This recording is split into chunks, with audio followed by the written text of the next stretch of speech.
All right, we're going to go ahead and get started. Welcome to 1 Million Cups, an opportunity for entrepreneurs to tell their business story. Today we have with us Jackie Blackwell and Samantha Goodnow with Grand Mental Health, and they're going to talk about their offices and the state of mental health in Kake County. So please help me welcome Jackie and Samantha.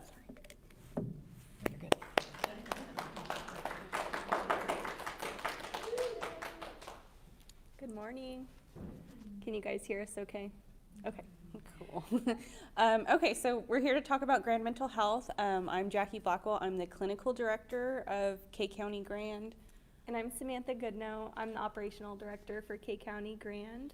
So a little background about us here in K County. Well, first of all, Grand Mental Health is in 12 counties across Oklahoma with multiple clinics. Here in K County, we have 2 clinics, one in Ponca City and one in Blackwell. We first started here in K County around 2016, 2017, and that included, we were in a building on 4th Street, a very small building, and we had 1 adult therapist and 1 children's therapist. I believe 2. I started there as a care coordinator, so that's a bachelor level position, in 2018. And from there, it just kind of exploded. We were in that small building on 4th Street, and we were running out of space. We were basically on top of each other. It was very uncomfortable at times. So we expanded from that. That 4th Street building was our children's program, where we provided services to our children. And then we took over the Opportunity Center on Union Street, and that's where we had adult services and our medical services. Our main goal was to get into the to a building where all of us were in one space, but then COVID happened, and so that kind of like halted everything. And then last year, we finally got to move into the American Legion on South Avenue across from Conoco. It's completely gutted, so it doesn't look anything like how it used to, if any of you were in there. There's no bar anymore. No bars. Yeah, no restaurant or anything like that, no dancing. But that's where all of us are, the adult program, our children's program, and medical services. We also have a building, it's the old Red Cross building in Blackwell, and that's where we house our Blackwell clinicians. Yeah, so when I started about 1.5 years ago, like she said, we were in the building on 4th Street, and I walked in, and there's just desks and hallways and like all over the place. So growth happened really quickly for K County. Right now we have 32, we call them ITMs, but they're therapists. So we have 32 therapists, and they all have at least 2 people underneath them. So we have about 160 staff members in K County right now, and we could use probably 30 more like right now. We're growing constantly. We have about 1,500 clients currently in K County. About 1.5 years ago, we had 3 BHCs, which are behavioral health coaches. Those are the ones in schools. So we had them placed in a school, they're embedded there, they work for Grand, but they help out the schools.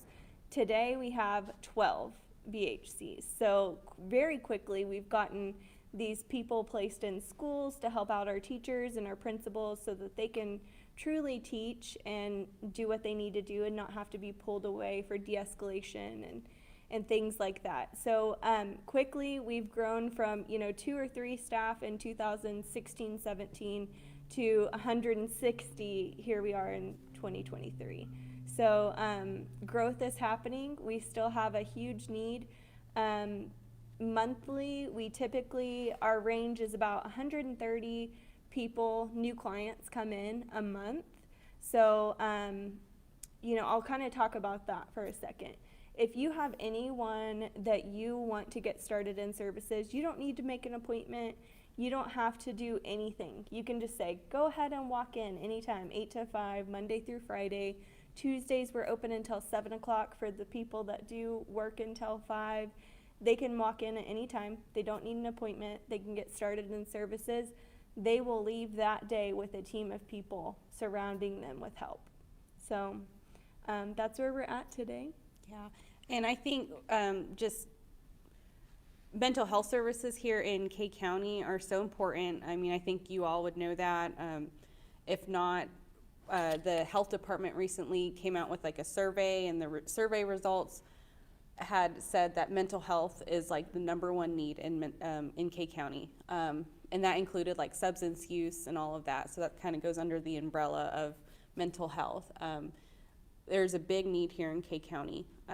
And I think how we've gotten to grown so much is that you know, the schools are seeing that need and they're reaching out to us, but we're also reaching out to them, like, how can we support you in this? After COVID, I myself saw a big, like, just explosion of, like, maybe behaviors or mental health needs in the school. I was in the schools before COVID and it was okay, you know, you got it. And then after COVID, it was just like a whole new beast.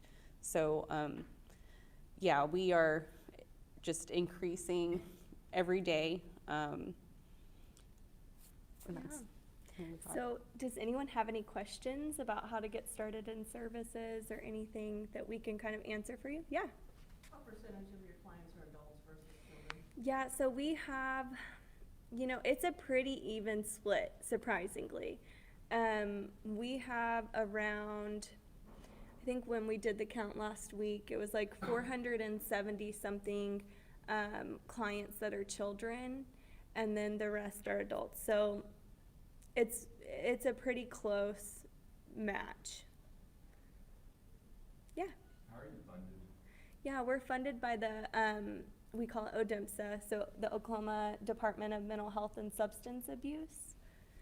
We also receive funding, you know, by insurance. So Sooner Care clients, we take private insurance, we take Department of Mental Health. There's several different ways that we're receiving funding. We are also a CCBHC, so that is a Certified Community Behavioral Health Center, and that's where we get our funding from as well. That allows us to do like medical services, and when I say medical, that's like wellness and then getting medication for mental health needs. So we have like a psychiatrist that sees all of our clients.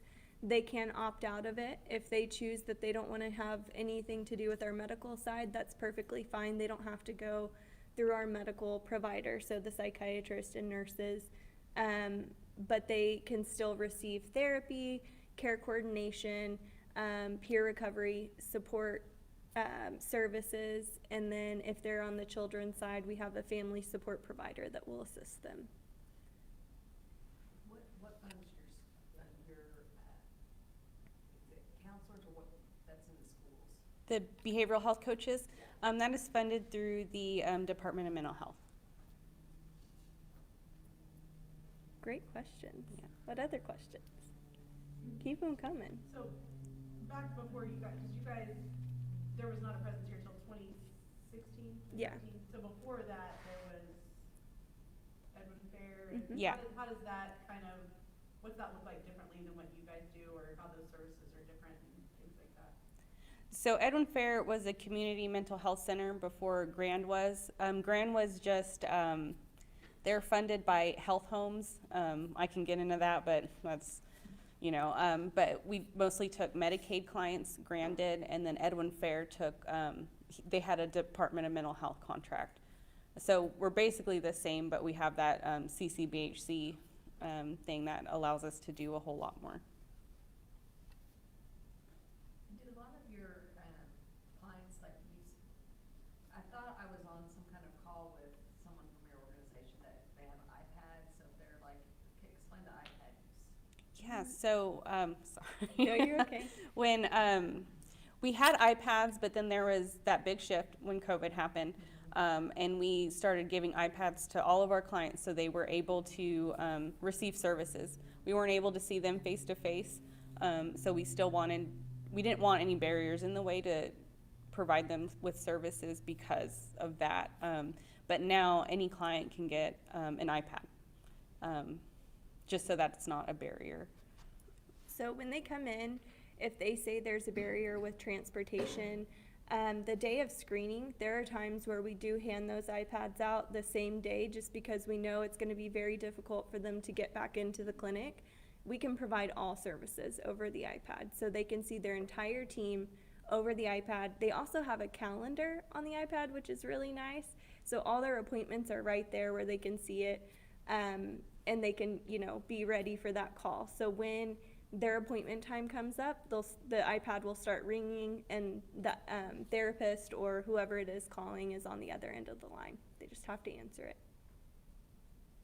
There's also a crisis button on all iPads. That's what I was about to Yeah. say. So you know, we really encourage our clients to keep those charged and ready to go, because you never know when something's going to happen and you may be in that time of need where you need to talk to someone immediately. You can hit this big red button, very easy. You just push the button and you get a hold of someone in our crisis department. Corbin, did you have a question? I did, yeah. So you had talked about how much you're growing so quick, and one of it was because the schools realize the importance of it. Is there any like specific marketing that you've been doing, or like besides the schools, who else do you contribute your growth to? Yeah, we go to a lot of different events and things in K County. So I think, was it last weekend or the weekend before, we went to Cocktails for a Cause. We go to a lot of the different things that are happening here so that we can share the information we have. We also went to like the NOC Career Fair. We had several like students come up to us and say, hey, can we get into services? So they're unsure about what services we can provide to them too. So just getting out there, getting to know the people in K County, just talking to you guys. You may have family or friends that you send to us also. So it just, you know, getting out there, talking to people, letting them know. I'm really surprised. I think it was last year I went to the leadership group and spoke to them, and they're like, oh, we had no idea that you guys were doing all this. And so it's like shocking to us because we have so many people that come to us, but there's still a ton of like, you know, information not being out there for everyone. We also host the community team meeting. It's once a month. We try to do it here actually, but in May it'll be hosted at Marlin's Place, and that is where we have a lot of community agencies come together and share their resources, and that's kind of how we like network with other like mental health agencies, Deering House, Marlin's Place, a lot of other things too. Do y'all have services in Spanish for some that are non-English speakers? That's a great question. So yes, we do. We have 2 therapists right now who are Spanish speaking. And then we also have a few RSSs and CCs that also speak Spanish. So if we have someone that walks in, they cannot speak English at all, we stick them on a team of fully Spanish speaking staff. Great question. So so tell me about the team. You got the therapist and others. What all roles do they do and how they support your client? Yeah, so it's different on adult and children's side. So I'll talk about adult really quick.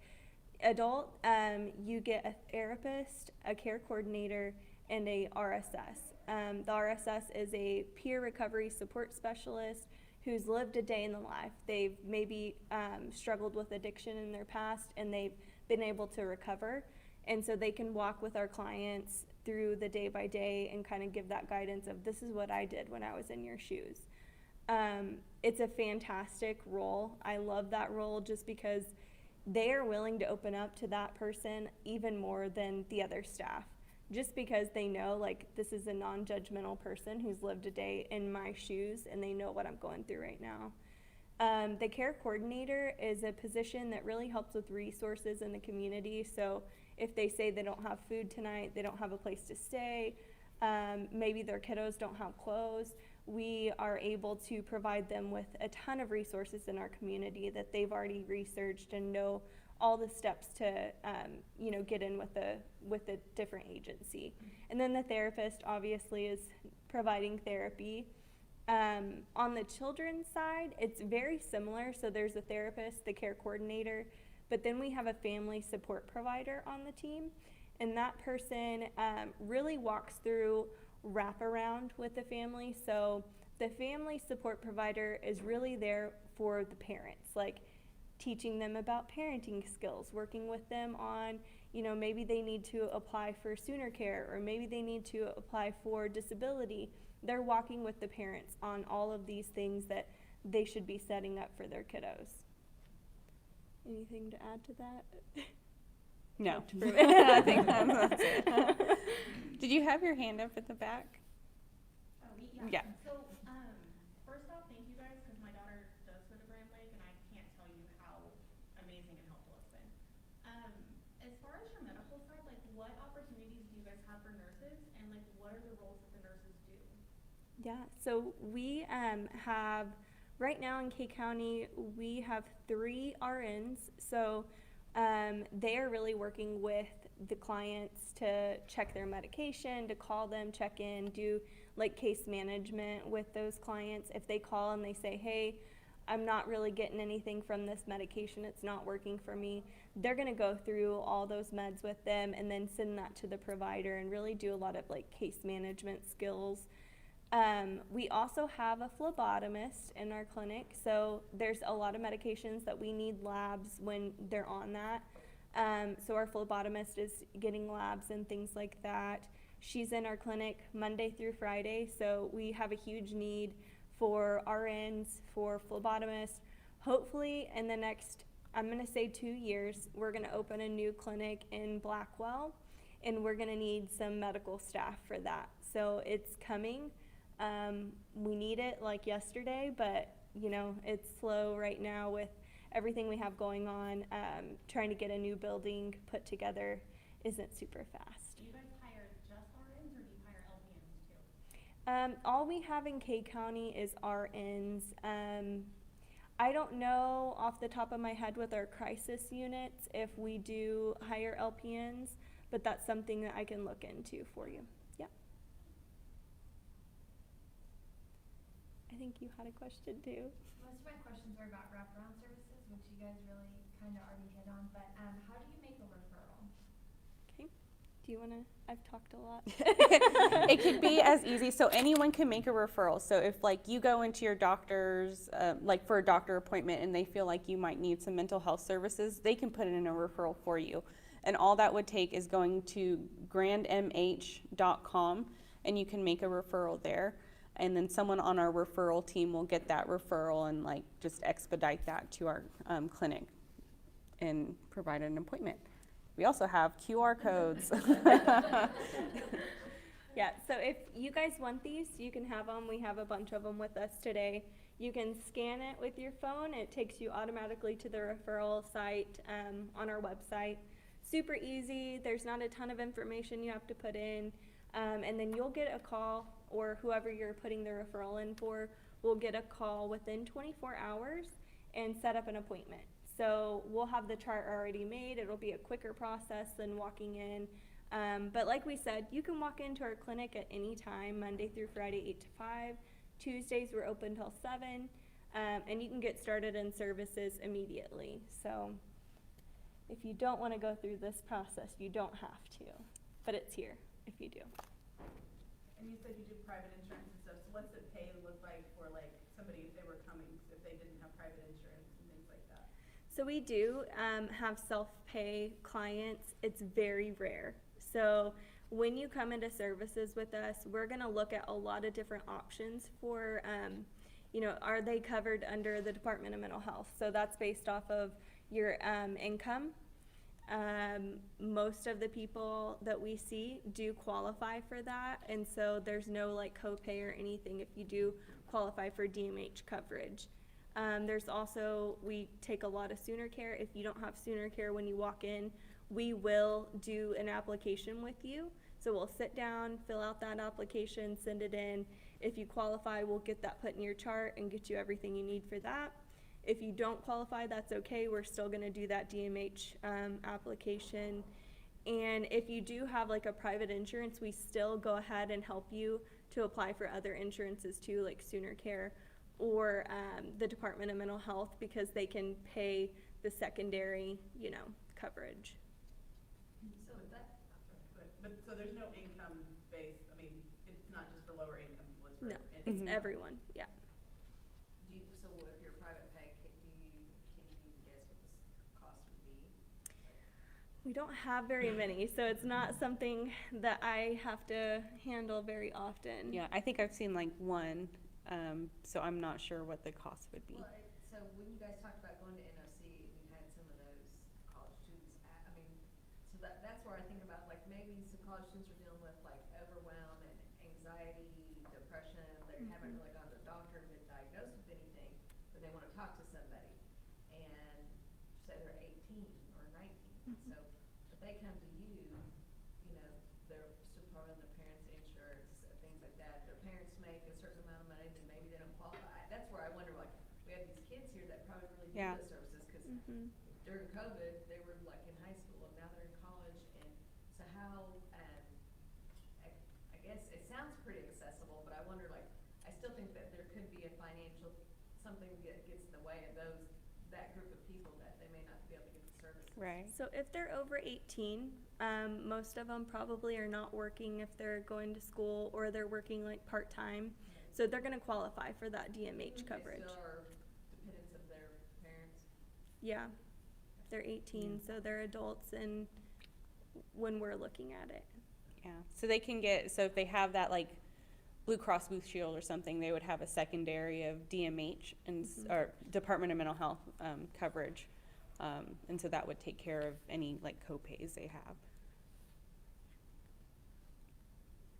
So we want to make it as accessible as possible. When we were at the fair, we were like, we need to be in here, because we had college students coming up and we're like, I'm very anxious, we need help. And so that's like a future vision of ours, to be at NOC. Kind of like we do with the other schools, we have BHCs there, but we want to do something for NOC very similar to that. And so we are working through the process of maybe working with them and getting something set up. I do know, we do have it's a rate based off of the time. So maybe you spend 30 minutes with your therapist, maybe you spend an hour. There is a rate for that, and I believe for an hour it's like $68. So don't quote me on that. You said you were going to use a quote. Please don't put that as your quote. You posted it, so you're. Yeah. $68 an hour. Yeah. Great, Brooke's gonna start charging me now when I admit to her. Yeah. Start invoicing her. Yeah. Yeah. So what would you recommend to parents and grandparents? What can we do? What are you seeing in kids that we as a community might better respond to? I think, so I was a children's therapist before I was in this, and I think just being there for your children, if they're having these needs or if they're having major outbursts, we can't just say, oh, they're a bad kid. There's no such thing as a bad kid. And so I think as parents or caregivers, grandparents, to just like be open-minded. Children, kids, even teenagers don't know their feelings. They don't know how to manage those. And as parents, we have to teach them that. And so I think just being open-minded, if they need mental health services, that is not a bad thing. I think everyone should have a therapist. I have a therapist. And I'm a therapist. Yeah. So I just think being open-minded would be the best thing. We don't want to ever I don't want someone to dismiss my feelings, and so I would not want to dismiss my own child's feelings. Those are important. Those are really big.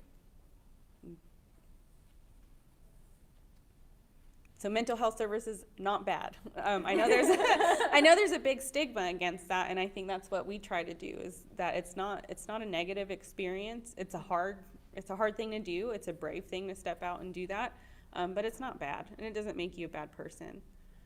That's what I was about to ask you, if you see kind of a shift in as far as like, used to it was negative, but now you have all these CEOs coming out and they're like basically telling you go find somebody to talk to.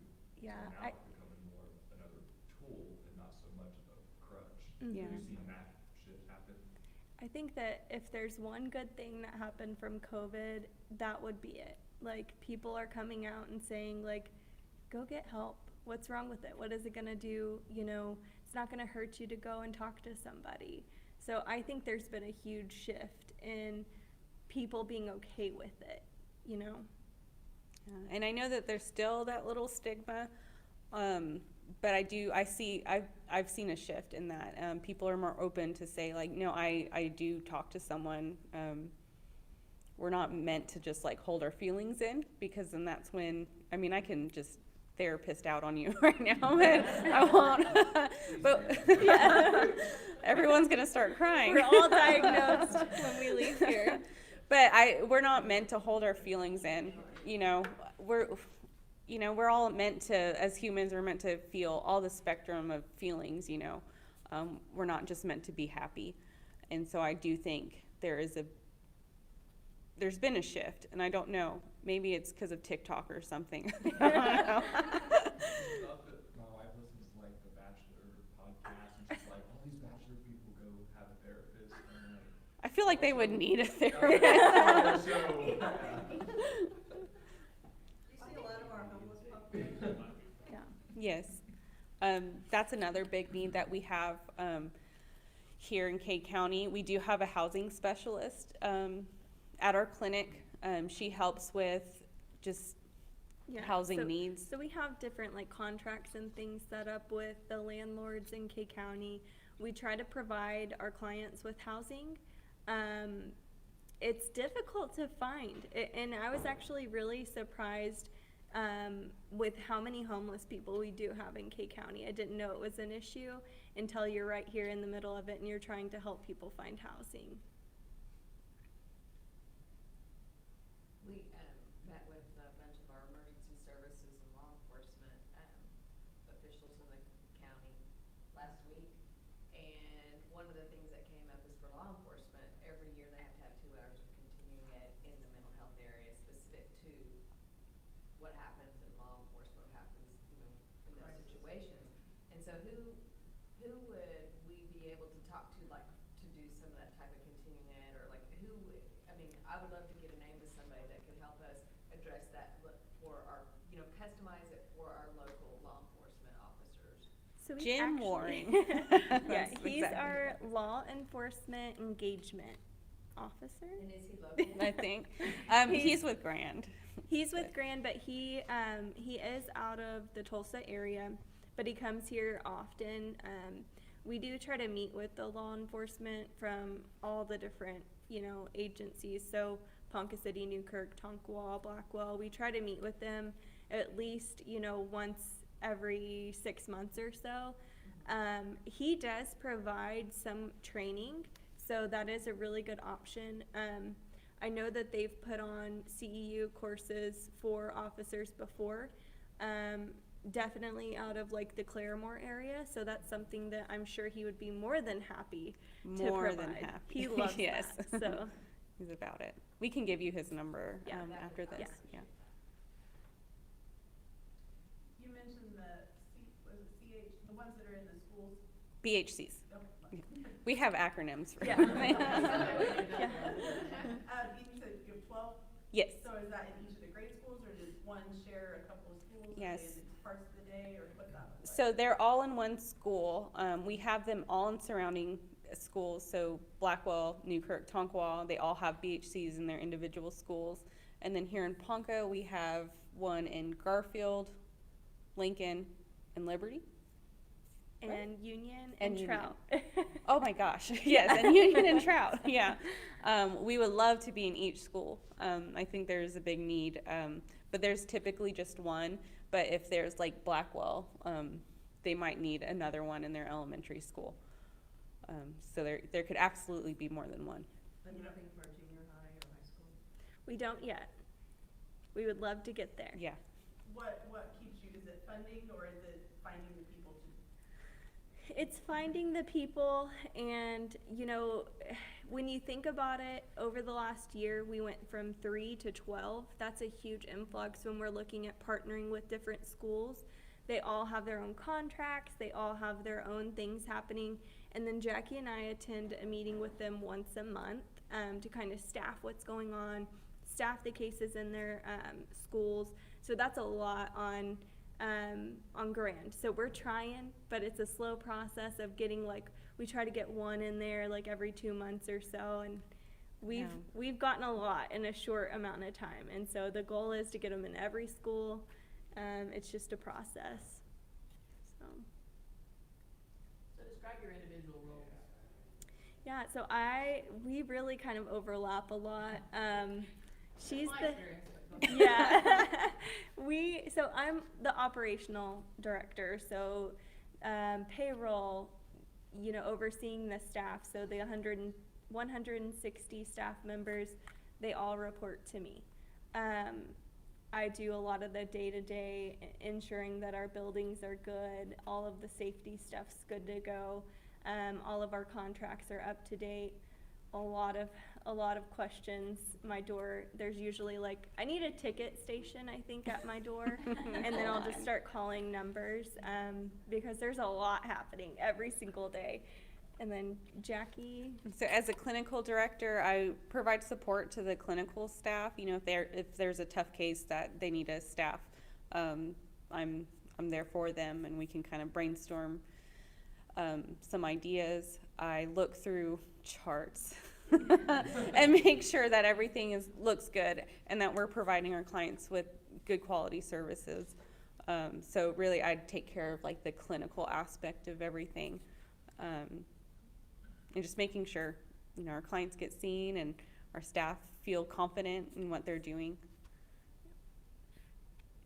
and then we're a team, and so there's nothing that one of us deals with that the other one doesn't know about. And we really brainstorm often on how to make sure our employees feel appreciated, how to make sure that the clients in K County are getting the best care humanly possible. So there's a lot that Jackie and I do. A lot of it's behind the scenes. But yeah, we love our job. We love being here for K County. I guess I'm speaking for her, but I love my job. We finish each other's Sandwiches? Yeah, we do. We have a heart. I've lived here for 20 plus years, I think, in Ponca City. She's been here in Newkirk all her life. So I want to see growth happen in K County. I want to see change happen. I think she can say the same. And so, I mean, we're here and we're ready to get to work. Well, the endorsement, I will say that the QR code, and, you know, I'm old school, and I never think I'd say this, but the ease of transition between a Deeringhouse client and Grand is slick and smooth. That is so, you know, so rather than just, I know it's a really, really nice building, but I know that there's sometimes a difficulty walking in that door. And so the fact that we have the capacity on iPads and QRs and all this technology to sit with our clients right there and say, hey, we know these people, this is the level of service that you're gonna get, this is how that works. Here, let's start it right now. So before they've left our building, they have a referral to Grand and a contact immediately. It's a huge improvement over 20 years ago. Thank you, Maggie. I have one last question and then, I'll be good. How long would you say the walk-in, like, intake process takes? If you don't do the QR code and you just walk in, how long does the intake process take? You can speak on that. Okay, that's a great question. So it is a pretty extensive process. So we're doing a lot of questions about your background, your medical history. There's a lot into that screening process. So, you know, I would say a solid 1.5 to 2 hours. So plan for that. If you have multiple children that you're bringing in, it can take a little while to get them through the process. If you, like I said, if you don't have time, like you don't want to just walk in and be there for, 3 hours with 2 kids or whatever that looks like, you can always do the referral, set up appointments, have it ready to go. That way you're not there for as long. So how long is a client in care? As long as they need to be. There's no real solid answer on that. Yeah, there isn't. When I was a therapist, there was some that I saw for 2 or 3 years, but they were like in maintenance at that point. And then some, they might just need like 6 months. They're going through a hard time and needed support. So it's really just based off of each individual. And how do you determine frequency of visits? So that is dependent. So if we have a client who is a high risk, meaning like they have suicidal ideation and stuff, we want to see them once a week and make contact with them. Like the team have at least once a week contact with them, because we want to bring that level down. But it's really just based on their needs. So if like a client, like maybe a child is suicidal ideation, school's like really bad for them, home life is not bad, that would be a high need. They would probably need to be seen like 2-3 times a week. And then there's some that just might not need it as much. And so maybe like twice a month therapy and, yeah. Do you see very many people that are just, it's just part of their wellness? I mean, you know, people work out for their health, do you see people that they just do it for their, you know, to maintain their mental health? Yeah, I think there's some people that, come and, which is, it could lead into a good discussion about wellness. It's not just like, I'm gonna drink water and eat healthy. Our brain is an organ. That's how we're thinking and all of that stuff. So it is healthy to sustain that. So I do think therapy is wellness. Yeah, and there are people who do like once a month services with us. So it's not like everybody has to be seen every week or every other You should week. get a massage every month and maybe. That would be great. Can you quote yourself and send it to my husband? I do think it makes a difference. It does. Monthly massage. Yes, that's very important. That's a really good point. So something we started providing about a year ago for our staff are Wellness Fridays. So we talk about self-care. You just said I needed to start Wellness Fridays. Yeah. Well, let's talk about it. Yeah. So every other Friday, they get a day off. It's paid. They get their 8 hours. They just get the Friday off to go take care of themselves. They do not need to call us, talk to us, get on their iPads or computers. It is for them to go and do things for themselves. Let's talk about that, Mama. From the guy that, where's Tracy? Where's Tracy? 2 hours. From the guy that wants a nap pod. Yeah. That would be great. Yes. Been trying for 5 years to get one. Yeah. Clinical evidence. Yeah. But self-care is really important. I mean, I'm actually doing a little support call today with our staff about like vicarious trauma and how we deal with that, because we see the worst of the worst. And I think it's just been ingrained in everyone to leave work at work and, home at home. But that's just not possible, and it's not feasible. It's not realistic. There's cases that I still think of today, and I can't just say, I'm not going to think about that when I go home. Like, come on. So I'm a therapist. That's who I am. I'm also a mom. I'm also a friend, a daughter, a sister. I can't just leave those. So I think finding that it's not a work-life balance. It's more of just like a continuum of just how am I going to take care of myself in the moment. We just can't do that. So I just live, breathe therapy and wellness and self-care and all of that stuff. Yeah. What can our community do to support Grand Mental Health? Invite us to all the things. We Yes, love this. yes. Like, We love talking. yeah, we like to spread the word. We want to make sure we're touching everybody in our community. It was very disappointing for me to go to a leadership meeting and hear so many people say, oh, I knew you were here, but I didn't know what you were doing over there, So invite us to the things. We want to talk about it. We want to share our information.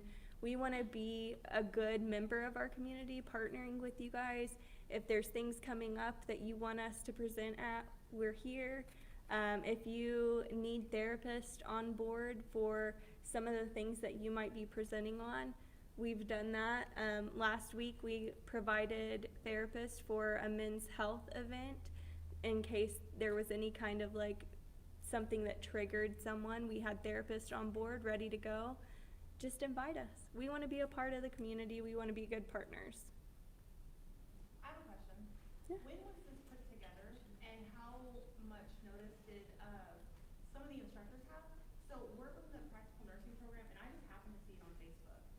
None of our instructors knew about it, and I feel like this would have been a good chance for a lot of the students to come down who are either like going into their mental health subject or want to know more about it. I didn't know until I dragged her down here. This morning, so.